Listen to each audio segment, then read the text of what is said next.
Muita paz a todos. Estamos iniciando mais uma live aqui na casa Eurípides Barçanufo, sobre o tema do Evangelho de Jesus. Hoje, como nosso palestrante, o nosso companheiro e amigo, Henrique Marques. Seja bem-vindo, Henrique. Obrigado a todos, obrigado aí mais uma vez pela oportunidade, agradecer a cada um dos nossos amigos, né, que estão nos acompanhando, os internautas, solicitar a todos, né, que compartilhem não apenas esta live, mas todo o trabalho que vem sendo feito, todas as palestras, todas as lives, que curtam, que sigam a página, para que nós possamos aí atingir o coração de várias pessoas que estão aflitas, passando por dificuldades, infortúnios. Não nós atingir, né, Rodrigo? Que Jesus possa atingir o coração dessas pessoas. Agradecer à casa aí pelo convite, a você, o Sivaldo, a Vanessa e todos os outros pelo trabalho maravilhoso que vocês têm feito. E a Deus e a Jesus pela oportunidade de trabalho. Muito obrigado, Henrique. Aproveitando também, dizer que nós iremos fazer uma live aqui, apenas de perguntas e respostas, brevemente. Então, se você possui alguma pergunta, alguma consideração e quiser postar, você pode colocar aqui no YouTube, ou você pode colocar em nossas redes sociais, como o Facebook, o Instagram, e assim que tiver permissão, nós iremos fazer esta live. Nós vamos convidar a cada um de vocês agora, para que nós façamos a nossa prece inicial. Pedimos ao Pai Celestial e à bondosa equipe espiritual amiga, para que possa nos intuir e direcionar as nossas palavras neste ambiente fraterno nessa casa, e que o estudo da mensagem de Jesus seja um bálsamo em nossas vidas. Pedimos por todos os lares aqui representados e de nossos companheiros internautas que nos assistem nesse instante. Muita paz a todos, e assim seja. Henrique, o tema de hoje é um tema muito interessante que diz respeito ao momento atual que nós estamos vivendo, onde Jesus nos fala: no mundo tereis aflições. Então, esse tema que nós vamos conversar hoje, e tem algumas perguntas aqui também, que depois que você fizer as explanações iniciais, onde nós poderíamos conversar. Certo. Nós decidimos nos apoiar em cima dessa fala do Cristo, está lá em João, capítulo 16, versículo 33, porque ele já dizia lá atrás, né, no mundo tereis aflições, provas, expiações, dificuldades, mas tende bom ânimo, pois eu venci o mundo. É necessário nós iniciarmos, né, Rodrigo, entender o que seriam essas aflições. Aflições são os momentos de dificuldade, de tristeza, onde acontece às vezes aquelas coisas que fogem do nosso controle, às vezes aquilo que nós não queremos, né, que acontecesse, às vezes problemas que fogem de tudo que a gente vem estruturando e planejando, quando nós nos desesperamos e chegamos a pensar, né, que as coisas estão fugindo do controle, talvez do nosso, mas nunca do controle de Deus.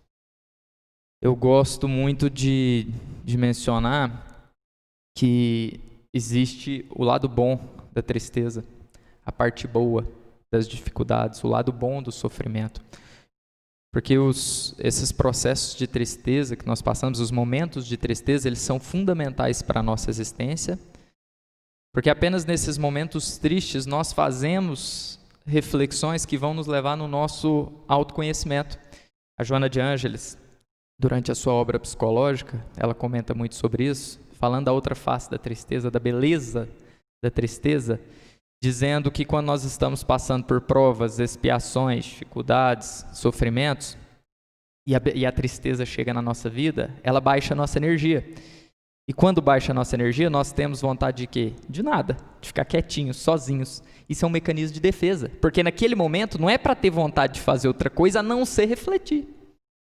Então, assim, se você está triste e não tem vontade de fazer outra coisa a não ser ficar sozinho, está tudo normal.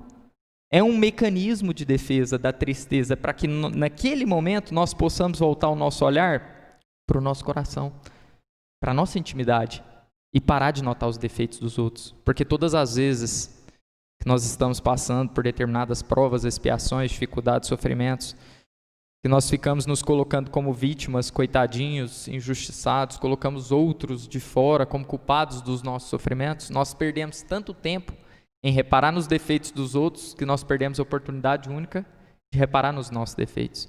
Nós perdemos tanto tempo em reparar nos defeitos dos outros que nós perdemos a oportunidade única desse autoconhecimento.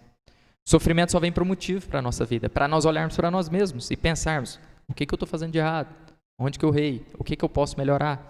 Qual comportamento que eu teria que ter tomado em determinada ocasião? Criando assim material psicológico positivo ou material psicológico negativo. O autor Daniel Goleman, do livro Inteligência Emocional, gosto muito de mencionar essa obra, não é espírita, tá? Deixando muito bem claro, mas vem muito de encontro e facilita o entendimento dessas coisas. Ele diz: quando a gente está triste, é opção nossa criar material psicológico positivo ou material psicológico negativo. O que é criar o material psicológico negativo? Quando eu estou passando por uma prova, expiação, determinada dificuldade ou sofrimento, que eu fico me olhando como vítima, olho o outro de fora como culpado do meu sofrimento, ao invés de notar os meus próprios defeitos, eu noto o defeito do outro, eu não entro nesse processo de autoconhecimento. Aquele processo de tristeza que eu estava passando não serviu para nada, eu não amadureço com aquilo, eu crio material psicológico negativo. Já que a tristeza vem para que eu possa olhar para o meu coração, mas naquele momento eu faço o movimento inverso de não olhar para essa tristeza, de ficar culpando o mundo, de me revoltar, eu crio material psicológico negativo. E no futuro eu terei que passar por outros momentos tristes para adquirir a maturidade necessária que eu tinha que ter adquirido no presente. Em contrapartida, podemos criar um material psicológico positivo. Como? Fazendo o movimento inverso. Quando estou passando por determinado sofrimento, ao invés de notar os defeitos dos outros, eu olho para mim e noto os meus próprios defeitos, onde que eu estou errando. Entro nesse processo de autoconhecimento, de autorreflexão, de autoevangelização, de uma futura reforma íntima. Aumento o meu nível de resiliência, que é a resistência perante as provas, aumento o meu nível de resignação a partir daquele momento, aquele mal não me atinge mais. No futuro, quando eu estiver passando por outros momentos de dificuldade como aquele, não vai me atingir, não vai me abalar, eu vou tirar de letra. Né? Porque já está fortalecido, né? Porque eu criei a maturidade. Eu entendi, eu compreendi. Esse mesmo autor, Rodrigo, ele diz que nos momentos de tristeza nós temos que saber aproveitar deles com sabedoria, com inteligência. O que é aproveitar bem desses momentos de tristeza? É justamente entrar nesse processo de autoconhecimento. Mas tudo isso que eu estou falando é muito bonito na teoria. Na prática é um pouco diferente. Essa teoria, tudo que eu falei aqui é lindo, né? Parece muito fácil. E por isso entra Jesus. Olha só, quando ele fala na terra tereis aflições, eu imagino muito quando eu vou para um local frio. Então alguém vai me avisar: olha, aquela cidade para onde você vai viajar é frio. Quer dizer, já leva a roupa, já se prepara. Já vai preparado. Né? Então, e é justamente isso. É aí que vai entrar o Cristo mesmo, porque quando a gente vem e fala tudo isso na teoria, é muito bonito, mas na prática é outra história. Por quê? Porque o processo de autoconhecimento, ele é extremamente doloroso. Extremamente doloroso. O processo de autoconhecimento, ele me coloca frente a frente com os meus defeitos. Frente a frente com coisas que eu não quero saber, que eu não quero conhecer. Frente a frente com defeitos que eu noto nos outros. Sabe aquela implicância, aquele ranço que nós criamos de determinadas pessoas? Quando você entra no autoconhecimento, você começa a perceber que você é igualzinho àquela pessoa. Então, você se vê, né? Se vê nela. E geralmente é por isso que não gosta da pessoa. E o que a gente faz quando a gente começa a entrar nesse processo de autoconhecimento? Nós começamos a adotar fugas. Nós não suportamos a nossa presença. Então a tristeza chegou. Eu tenho vontade de ficar quietinho, sozinho. Isso me faz refletir. Essa reflexão me leva no meu autoconhecimento. Meu autoconhecimento me mostra coisas que eu não quero ver. Eu começo a adotar fugas. Eu vou para o shopping, eu vou fazer compra, eu invento viagens que não existem, eu desconto no álcool, eu desconto nos vícios, eu desconto no trabalho. E eu não estou dizendo aqui que quando nós estamos tristes, nós temos que entrar num quarto escuro e ficar debaixo do edredom chorando. Não é isso que eu estou querendo dizer. Nós temos que buscar a nossa família, nós temos que buscar os nossos amigos. Viajar é ótimo, mas é imprescindível que nós façamos de 5 a 10 minutinhos para meditar todos os dias, uma prece, um momento sozinho, para você tentar justamente entender o que está acontecendo. Porque o autor, ele ainda fala, Rodrigo, que essas fugas é como se nós estivéssemos tapando os nossos buracos emocionais com tapetes. Eu tenho um buraco aqui na minha frente, eu jogo um tapete em cima dele. Eu resolvi o problema? Não, eu disfarcei o problema. Uma hora eu vou cair. Verdade. Uma hora eu vou cair nesse buraco. Pode passar 5, 10, 15, 20, 25 anos. Uma hora eu vou ter que entrar nesse buraco e resolver ele direito. Então o que o autor diz? Nós temos que tapar os nossos buracos emocionais com terra, que é o autoconhecimento, que é justamente o processo de meditação. Ele não fala, Rodrigo, porque não é um livro cristão, como eu mencionei, então ele não diz isso, mas para mim, como você já mencionou, essa terra tem nome e sobrenome. Ela se chama Jesus Cristo. Porque não existe nenhum momento de aflição que nós estejamos passando que Jesus não deixou um conselho há 2000 anos atrás. Para todas as dificuldades que nós estamos passando, Jesus deixou um conselho há 2000 anos atrás. E a doutrina espírita, ela nos dá essa visão, porque está relacionado também ao passado da pessoa e o que nós estamos vivenciando hoje, né? E aí Jesus nos avisa, olha, tereis aflições na terra, mas não desespere, continue, né? Eu venci. Eu venci. Eu vejo, Rodrigo, tem muito, eu acho que era assim, até a próxima questão que eu estava pensando em dizer aqui, tem muito da perspectiva que nós olhamos a nossa existência. Como que nós temos visto a nossa vida? Qual a expectativa que eu tenho lançado para os meus planos, para os meus projetos? Qual a principal causa da tristeza? Quais as principais causas de aflições? Uma dificuldade no trabalho? A perda de um emprego? Um fracasso num relacionamento? Uma decepção amorosa? Um ente querido que desencarnou? A perda de um ente querido? Uma doença? Com certeza, todos esses motivos nos deixam tristes. Não tem dúvidas nenhuma disso, com certeza, mas não são a principal causa da tristeza. Por trás de cada motivo de tristeza e acontecimento de tristeza que eu, você e qualquer um dos nossos amigos parar para pensar aqui, existe uma causa de tristeza em comum, existe uma causa de tristeza principal, e nós podemos dizer que essa principal causa da tristeza é justamente essa falsa expectativa que nós colocamos nos nossos projetos, a falsa expectativa que nós colocamos na vida, o olhar deturpado que nós temos da nossa existência, vivendo e enxergando a vida como se fosse tudo um mar de rosas, como se tudo tivesse que ser um conto de fadas, vivendo e enxergando a vida como se todos os nossos planos tivessem que acontecer exatamente da forma como nós planejamos, estruturamos, sem passar por nenhuma prova, expiação, dificuldade, sofrimento. Ao contato do menor imprevisto eu já me aborreço, vivendo e enxergando a vida como se pudéssemos ter controle sobre tudo e sobre todos, como se nada pudesse sair do nosso controle, sobre tudo na nossa vida e sobre tudo na vida das pessoas que nós amamos. Vivendo e enxergando a vida como se o universo tivesse que girar em torno dos nossos caprichos. E naturalmente, que vivendo e enxergando a vida dessa forma, nós vamos nos frustrar. Pois o universo não gira em torno das nossas vontades. Nós que temos que nos adaptar mediante aquilo que tem sido oferecido. E não ficar esperando que tudo vai acontecer exatamente da forma como a gente está planejando. E isso nos causa muitas decepções, muita angústia, ansiedade, né? Henrique, como nós podemos fazer para não sofrer tanto assim com o momento atual onde nós temos diversas pessoas passando por essas provas tão difíceis, né? Certo. Eu Henrique, né, eu não sou gabaritado, não sou capaz de dizer como que as pessoas vão sair de momentos tristes, como que vai superar, até mesmo porque eu não tenho experiência nenhuma, né? Mas eu posso trazer aqui o que eu aprendi com Cristo, com Kardec, com os profetas, e eu escolhi 2 passagens para nós citarmos aqui, bíblicas, tanto do Velho quanto do Novo Testamento, que eles já nos diziam sobre essas informações. Lá em Eclesiastes, capítulo 2, versículo do 1 a 11, nós encontraremos o autor dizendo que mesmo depois de ter buscado e conquistado tudo que os homens da sua época desejavam, mesmo assim, ele não se sentia feliz. Levando o autor, então, a dizer que a felicidade não é deste mundo. Kardec colabora.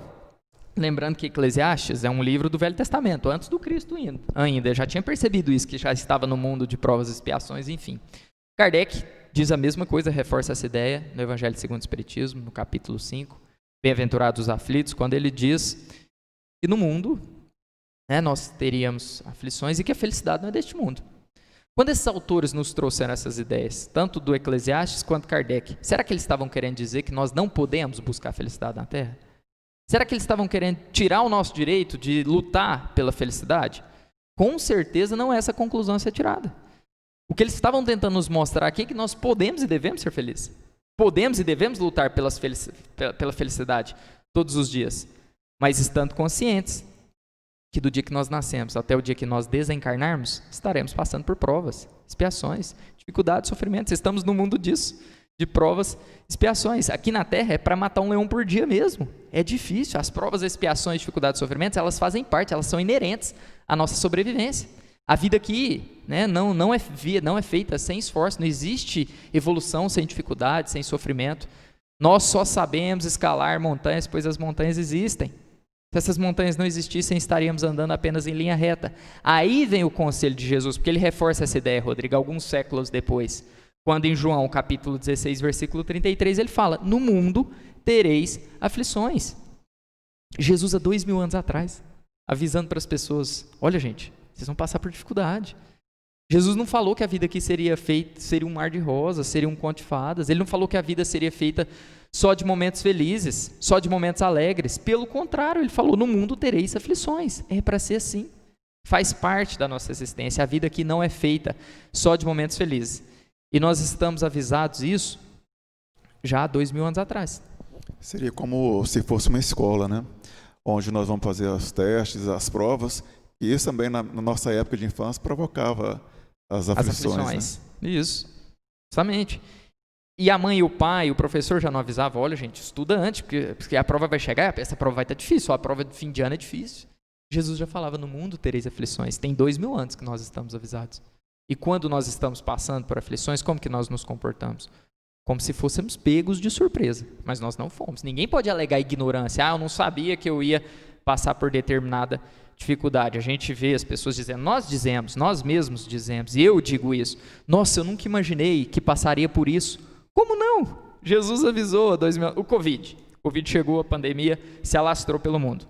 Nós escutamos várias pessoas dizendo, nós mesmos pensamos, nossa, eu nunca imaginei que passaria por isso. Mas se nós pegarmos, por exemplo, eu não me lembro o versículo, mas se nós pegarmos o capítulo 24 de Mateus, Jesus está falando para os apóstolos que no futuro a terra passaria por guerras, por fome, por doenças. Nós já sabíamos. É claro, Rodrigo, que nós não sabíamos que passaríamos por determinados sofrimentos específicos, mas que passaríamos por provas, expiações, dificuldades, sofrimentos no mundo de provas e expiações. Isso nós já estávamos cansados de saber. Por isso que eu disse lá no início que a principal causa da tristeza, às vezes, na maioria das vezes, é a falsa expectativa que nós temos da nossa vida aqui na Terra, esperando que tudo vai dar certo da forma como a gente planejou. E não são os nossos planos, são os planos de Deus. Agora, com esse aviso que já foi dado para nós, né, e que não podemos falar que nós não conhecemos, né, fica mais fácil para nós enfrentarmos as dificuldades e ser mais perseverante, não desistir, não é? Porque nós já sabemos, existem aflições. Então, o que eu tenho que fazer? Procurar fortalecer, né? Sim. E existe uma questão que é o seguinte. Existe uma diferença entre o que eu quero e entre o que eu tenho que aceitar. E geralmente o que eu tenho que aceitar não é o que eu quero, na maioria das vezes. Porque como eu mencionei, Rodrigo, o universo, né, ele não gira em torno dos nossos caprichos, das nossas vontades, dos nossos desejos. E não tem como ser assim. Só aqui na Terra, nós somos em média de 7, 8 bilhões de encarnados. Como que o universo vai agradar todo mundo ao mesmo tempo, dentro de tudo que todo mundo quer que faz? Se o universo girasse em torno dos nossos caprichos, nós teríamos que ter 7 bilhões de universos e cada um vivendo sozinho, no seu próprio universo. Se o universo girasse em torno dos nossos caprichos, Rodrigo, alguém da sua família já teria desencarnado? Alguém ficaria doente na sua família? Alguém que você conhece aconteceria? Não, as coisas aconteceriam tudo da forma como a gente quer. Então nós não teríamos 7 bilhões de pessoas aqui na Terra, nós teríamos 1 trilhão, porque ninguém da nossa família morreria, ninguém ficaria doente. Verdade. Não é verdade? Então, assim, o universo não pode girar. A gente tem que entender que tudo o que acontece, as doenças, desencarnes, problemas, um ganha um emprego, o outro perde, tudo isso faz parte de um processo. Wilson Júnior esteve fazendo uma palestra aqui há algum tempo atrás, e ele falou que dentro da interpretação dele para porta estreita e porta larga, aquela porta estreita que Jesus fala que poucos passariam por ela, para o Wilson Júnior, ele diz dentro da sua interpretação que a porta estreita são aquelas pessoas que mais conseguem ter resignação e aceitar as dificuldades da vida. Por quê? Justamente porque nesse momento de dificuldade, de sofrimento, se eu me fortaleço, eu não me revolto, se eu entendo que essas coisas não giram em torno das minhas vontades, a vida continua, a vida segue, sem rebeldia, eu não estagno. Só um exemplo pessoal, meu pai, há 2 semanas atrás, estou citando meu pai porque ele deu a permissão, enfim, meu pai teve um hematoma na cabeça, teve uma queda. Isso causou um acúmulo de sangue e uma pressão intracraniana. E esse acúmulo de sangue, essa pressão, paralisou o seu lado esquerdo do corpo. Até então nós não sabíamos o que era. Quando eu estava levando ele para o hospital, Rodrigo, ele se virou para mim e disse assim, se for para continuar assim, eu não quero. Se for para a vida ser desse jeito, se eu depender dos outros, porque ele já estava com o lado do esquerdo todo paralisado. Se for para ser assim, eu não quero. Eu muito triste por ver aquela situação, dentro da minha imaturidade, não querendo, animar ele ali, eu só disse, pai, eu acho que às vezes não trata da gente querer, trata da gente aceitar. Quem diz que a vida aqui é para ficar girando em torno do que eu quero? Quem diz que é para... Imagine se fosse como eu quero, todas as situações. Tem um exemplo que eu gosto muito de citar em cima do filme Todo Poderoso, eu não sei se você já assistiu, do Jim Carrey. Sim, É um filme de comédia, um filme de uns 15 anos atrás. Recomendo que todos assistam, é de comédia, mas a gente tira grandes aprendizados. Onde ele faz o papel de um homem revoltado com Deus, porque ele tinha perdido o seu emprego, o casamento, ele bate o seu carro. Então, no dia que ele bate o seu carro, ele olha para cima e diz, ó Deus Todo-Poderoso, cadê você que não faz seu trabalho direito? Você é um incompetente, você não sabe cuidar da vida das pessoas. Por que você não deixa eu ser Deus por 7 dias, por alguns dias eu te garanto que eu vou fazer seu trabalho muito melhor que você? Jim Carrey vai para casa, dorme, no outro dia ele tem um encontro com Deus. Quem protagoniza Deus no filme é o Morgan Freeman. E ele diz para o Jim Carrey, olha só, você falou que eu não sei fazer meu trabalho direito, eu sou incompetente. Então vou fazer o seguinte, eu estou precisando de umas férias, vou deixar você ser Deus por 7 dias. No início, Rodrigo, é tudo 1000 maravilhas. Jim Carrey satisfaz todos os seus caprichos, todas as suas vontades, todos os seus interesses, todos os seus desejos. Mas com o passar do tempo, ele começa a receber as preces de 7 bilhões de encarnados. E ele estava com preguiça de ler prece por prece, o que ele faz? Ele atende os caprichos de todo mundo, ele dá sim para todo mundo. Provoca um caos, né? Nem preciso dizer que a Terra virou uma bagunça, porque a partir do momento que ele atendeu os caprichos de todo mundo, ele tirou as frustrações da vida daquelas pessoas, que era a única coisa que fazia aquelas pessoas acordar cedo e ir para o trabalho. As frustrações, as dificuldades, os sofrimentos são gatilhos da nossa evolução, nos fazem agir, nos tiram da zona de conforto. Então eu acho que só de entender que o sofrimento já tem o lado bom do sofrimento, da tristeza, já fica mais fácil da gente passar por ele. Henrique, qual seria o antídoto para evitar o desequilíbrio? O que a doutrina espírita nos fala, nos ajuda sobre essa questão? O maior antídoto nesses momentos de tristeza, nós começamos a entender, estudando a doutrina espírita, que o maior antídoto é o trabalho. O universo, ele é como um grande quebra-cabeça. Nós, encarnados e desencarnados espíritos, somos as pecinhas desse quebra-cabeça. Aqueles que ainda não despertaram para os ensinamentos de Jesus, que vivem uma vida egoísta, que só vivem para si mesmos, que não se importam com o próximo, vivem no modo individual, não passaram ainda por um modo coletivo. Pessoas que, para satisfazer os seus caprichos, as suas vontades, para conquistar seus objetivos, passam em cima de todo mundo, são peças de um quebra-cabeça que estão isoladas. São aqueles filhos pródigos que ainda não olharam para trás, não viram ainda, que deixaram a harmonia do universo para trás, estão distantes. Um dia vão voltar, mas ainda estão distantes.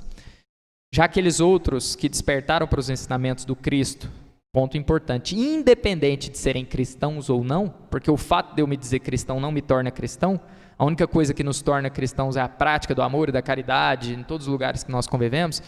Aqueles que já despertaram para os ensinamentos de Jesus, que não vivem mais uma vida só egoísta, uma vida que vive em prol dos outros, que vivem além, claro, nós temos as nossas necessidades, além de saciar as suas necessidades, mas também preocupa em todos os lugares que está convivendo, ajudar as outras pessoas, são peças de um quebra-cabeça que já estão na harmonia do universo, já encontraram com as outras. Então, qual que é o antídoto? Trabalho. E quando nós dizemos trabalho, Rodrigo, nós não estamos falando do trabalho remunerado. Toda ocupação útil, Kardec nos diz isso, toda ocupação útil é trabalho. Todo tipo de trabalho, né? Todo tipo de trabalho. Sendo útil, ajudando alguém, trazendo benefício para outras pessoas, para si mesmo, se ajudando os outros, é trabalho.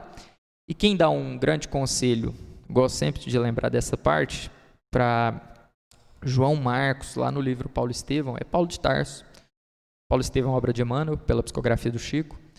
E João Marcos, que eu me refiro aqui, o Marcos evangelista, pré-adolescente, com 13, 14 anos, Paulo de Tarso, com uns 35, 40 anos, dando conselhos para ele, dizendo: olha, João Marcos, o trabalho é uma muralha contra as tentações. O trabalho de Jesus é tão importante aos nossos olhos que nós devemos disputar aos outros qualquer parte de sua execução. É tão importante trabalhar para Jesus dentro dessas ocupações úteis que nós devemos disputar aos outros qualquer parte de sua execução. E aqui nós não podemos interpretar mal as palavras do apóstolo Paulo, porque ele não está querendo dizer que a gente tem que brigar uns com os outros para trabalhar para Jesus. Não, tem trabalho para todo mundo. O que ele está querendo dizer é que nós temos que aproveitar todas as oportunidades que aparecem na nossa vida, abraçar todas as oportunidades que aparecem na nossa vida para ajudar os outros, assim trabalhando para o Cristo. Isso nos faz recordar os mártires cristãos, né? Os mártires lá do início do cristianismo primitivo, os mártires cristãos que estavam presos, estavam encarcerados, sabiam que seriam mortos, sabiam que seriam sacrificados, que teriam suas famílias mortas, que passariam pelas mortes mais cruéis, que seriam devorados pelas feras, mutilados, degolados, teriam seus corpos em chamas, e mesmo assim, eles disputavam uns com os outros para ver quem ia na frente. Por quê? Já tinham despertado para essa importância do trabalho. O quanto Jesus entrou no coração dessas criaturas. Henrique, você fala em trabalho e você está com a camiseta dos Amigos contra a Fome. Fala para nós um pouquinho da sua experiência. É um trabalho também. Sim, com certeza. E dos mais importantes. Assim como todas as ONGs, né, instituições, as próprias igrejas, os centros, que fazem trabalhos de caridade, trabalhos de solidariedade. Com certeza, essas instituições nos dão motivo para acordar todos os dias cedo. É um remédio para nós? É um remédio. Muito mais um remédio para nós, a gente conversa muito isso entre os voluntários, porque o que o Amigos Contra a Fome faz? O Amigos Contra a Fome distribui 50 cestas por semana. Mas não só o auxílio material. A gente dá o auxílio espiritual, que o objetivo principal, inclusive, desse grupo é levar o auxílio espiritual. Nós dizemos, cesta básica, qualquer outro tipo de alimento, qualquer outro tipo de ajuda material, ela acaba. A cesta você dá, dependendo da família, com 2, 3 semanas, acaba. Certo. Nós não conseguimos trabalhar com assistencialismo. Tem 1.900 famílias. Essas pessoas não podem depender de nós. O que eu posso dar para essas pessoas que elas vão levar para o resto da vida delas? Que é eterno, que ninguém tira, que é o tesouro espiritual que Jesus falava, caridade espiritual. Um abraço, um apoio, levar os ensinamentos do Cristo, levar no que elas têm que se apoiar. Em tudo que a gente está falando aqui, por exemplo, toda essa visão sobre esperança mediante os sofrimentos, levar para essas famílias, isso é o nosso objetivo principal. Porque acaba sendo para nós um antídoto, né? Essa solidariedade, né? Eu acredito que esse tipo de atividade que é realizado em todo o Brasil mostra que nós estamos avançando, estamos melhorando como seres humanos, né? E que devemos confiar que esse seria o caminho. Não, um antídoto extremamente eficiente, né? Paulo dá outro, em relação a isso que você acabou de dizer, Rodrigo, Paulo dá um conselho para João Marcos também, que ele fala o seguinte, olha, João Marcos, Davi, enquanto Davi esteve trabalhando para o Senhor, ele foi um servo fiel, mas bastou descansar que ele se entregou ao adultério. Salomão, enquanto esteve trabalhando na construção do templo, foi um servo fiel, mas bastou descansar que se entregou à devassidão. Judas era discípulo direto de Jesus, porém bastou ver a entrada triunfal do mestre em Jerusalém que se entregou à traição e à morte. Com tantos exemplos expostos aos nossos olhos, é justo nunca venhamos a descansar, que sempre estejamos trabalhando, ocupando a cabeça com coisas úteis. Porque, Rodrigo, nós iniciamos esse tipo de trabalho que você mencionou, trabalho voluntário, qualquer coisa, e antes de iniciar o trabalho, nós já estamos preocupados com o descanso, com a recompensa. Até hoje, em pleno século XXI, nós vemos o trabalho voluntário, seja qualquer tipo de trabalho, como algo esporádico. Não, eu faço do jeito que eu quero, na hora que eu quero. Quando tudo der certo na minha vida, eu vou fazer caridade, por exemplo. Então, nós nunca vamos fazer, porque viver dessa forma é uma utopia. As coisas nunca vão dar tudo certo na nossa vida, como nós imaginamos. Nós entramos nesse tipo de trabalho voluntário e nós entramos totalmente empolgados, né? Nós queremos pegar todas as responsabilidades, todas as tarefas, mas ao contato com as primeiras dificuldades, os primeiros obstáculos, com as primeiras pessoas de difícil convivência, nós começamos a nos afastar e deixar as responsabilidades assumidas na mão dos outros. Um dos maiores paradigmas que nós temos que quebrar em relação ao trabalho, principalmente o trabalho voluntário, é que ele não é esporádico. Não é para ser feito do jeito que eu quero, na hora que eu quero, quando tudo der certo na minha vida eu vou fazer, se der certo eu não faço, se não der eu não faço. A partir do momento que eu assumi o compromisso, eu tenho que ver aquilo ali como um dever. Mas não é só pelo bem dos outros, é como você disse, é um remédio, é pelo meu próprio bem. O trabalho voluntário ser visto assim como qualquer outro compromisso, como o trabalho remunerado. Você trabalha, não trabalha, Rodrigo? Sim. E quando você acorda de manhã, você chega a pensar, nossa, será que eu vou trabalhar hoje ou não? Não, tem que trabalhar, né? Tem que ir. Eu também. Eu acordo de manhã, tem dia que eu não quero ir, não. Mas eu vou. Por quê? Porque eu vejo como um dever. Trabalho voluntário tem que ser visto exatamente da mesma forma. Posso contar uma fábula? Pode sim, fica à vontade. Lá do livro, eu anotei aqui, do livro Cartas do Alto, capítulo 44, anotações simples do irmão X. O Clayton contou essa fábula há poucos dias atrás, quando ele fez uma live, eu achei interessante demais. Onde o irmão X conta que o espírito das trevas iniciou uma liquidação, vendendo várias ferramentas. Ele vendia a ferramenta do egoísmo, do orgulho, da vaidade, da hipocrisia, do ciúme, da inveja. É só uma fábula, tá, gente? E dentre essas ferramentas, tinha uma ferramenta que se destacava. Fosse pelo seu alto custo, fosse por ser a ferramenta mais gasta. Então, outro espírito chegou até o espírito das trevas e questionou: o espírito das trevas, por que essa ferramenta, ao mesmo tempo que ela é a mais cara, ela é a mais usada? O espírito das trevas falou: meu amigo, é porque é por meio dessa ferramenta que eu abro espaço no coração dos homens para entrar com todas as outras. Que ferramenta que era essa? O desânimo. É por meio do desânimo que eu abro espaço no coração dos homens, da família, da sociedade, para entrar com todas as outras ferramentas. O egoísmo, o orgulho, a vaidade, a hipocrisia. Antídoto contra o desânimo? Trabalho. Livrinho que às vezes a gente acha que não, às vezes a gente menospreza, Minuto de Sabedoria, lição 212. Quando estiver triste, procure alguém mais triste que você, para você trabalhar, ajudar essa pessoa, servir, se sentir útil. Joana de Ângeles, para o Divaldo no filme, quem assistiu o filme do Divaldo vai lembrar. Joana de Ângeles fala: Divaldo, a vida, aqueles que trabalham, não permitem, não dão espaço para a tristeza chegar na sua vida. A tristeza não atinge aqueles que estão ocupados, que estão trabalhando, que estão... É claro que ao dizer isso, né, Rodrigo, ela não está querendo dizer que todo mundo que trabalha não fica triste, não é isso. Está querendo dizer que aquela pessoa que está ocupada não permite que aquela tristeza seja maior que o seu trabalho. Aquela pessoa não vai afundar. A tristeza não abate aqueles que não permitem, né, se sentir tristes. Maneira de fortalecimento, né? Maneira de fortalecimento. Quando o Chico estava triste e perguntou para o Emmanuel o que ele fazia, o que o Emmanuel disse: tem muita gente para você trabalhar, tem muita criança para você atender, tem muito vovô precisando da sua ajuda, disciplina, né? Eu não me recordo agora aonde que o Emmanuel diz isso, mas ele fala mais ou menos que nós temos que ser como enxadas nas mãos de um agricultor. Porque a enxada ela não escolhe a hora que ela vai trabalhar, ela não escolhe para qual tipo de solo ela vai preparar, para qual tipo de grão ela vai preparar o solo. Ela não escolhe que tipo de grão ela vai ter que perfurar, se é duro, se é mole, se ela é macento, se é movediço. Ela simplesmente trabalha e serve.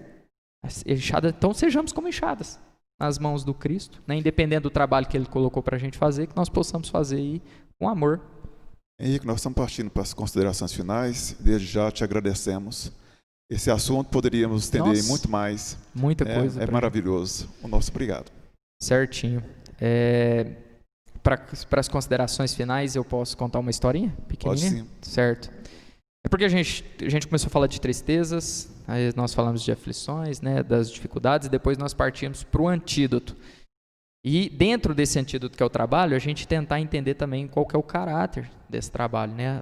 Lá no livro do Humberto Campos, no capítulo 38, Contos e Apólogos, capítulo 38, ele nos fala sobre a esmola da compaixão.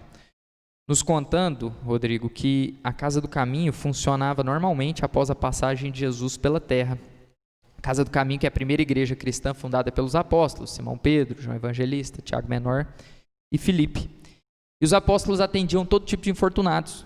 Eram mães desesperadas, que não tinham comida para dar para seus filhos. Eram mães desesperadas, precisando do auxílio dos apóstolos para cuidar de suas crianças aleijadas.